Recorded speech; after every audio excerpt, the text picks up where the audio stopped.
Hi, everybody. Packers training camp is fully underway now, and I am joined now by Tom Silverstein of the Journal-Sentinel. Going to ask him a few questions.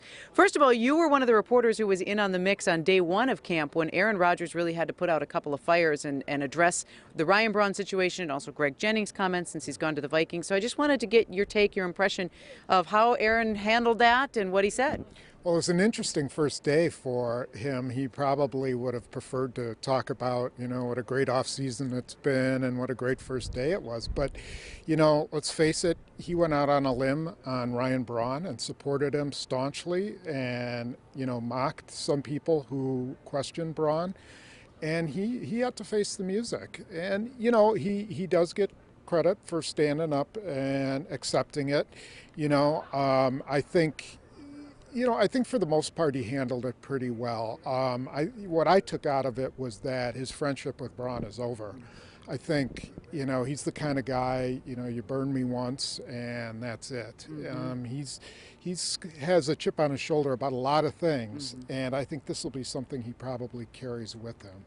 Turning back to action on the field then, you recently wrote an article about the key battles that would be going on in camp, and let's just address some of those, starting with running back, where you've got a lot of choices there, a lot of talented guys. Absolutely, and it's a little intriguing now because Dwan Harris is injured. He's got a slight knee injury. I don't know how long he's going to be out. He keeps saying he'll be back shortly.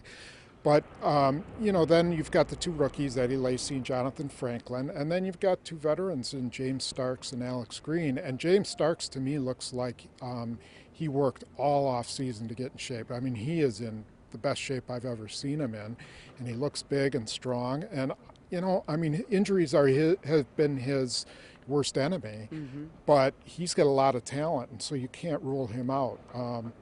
Lacy and Franklin, we'll see how that goes. So it's going to be really heated all the way down to the end. Other areas that you talked about, and people can check this out online and look at your entire article too, but of wide receivers, cornerbacks, and safeties, pick one of those battles and elaborate on it for me. Well, I think cornerback is an interesting one because you've got Tramon Williams and Sam Shields. Sam Shields is in a contract year, and you'd expect him to play lights out. But, you also got Casey Hayward, who is got a hamstring injury. He'll be out a couple weeks, and that's allowed rookie Micah Hyde to come in, and he's been outstanding. He's broken up a lot of passes, and you can tell that he's a guy who might, be a factor this year. Then you got Devon House, who's overcoming food poisoning, but he'll be back on the field. He's a big corner, who can help them defend big receivers. So that's a really interesting battle. I'm going to guess that you might say Micah Hyde if I were to ask you for somebody who's jumped out so far in these first couple of days of camp. Would that be accurate? He would be pretty high on the list.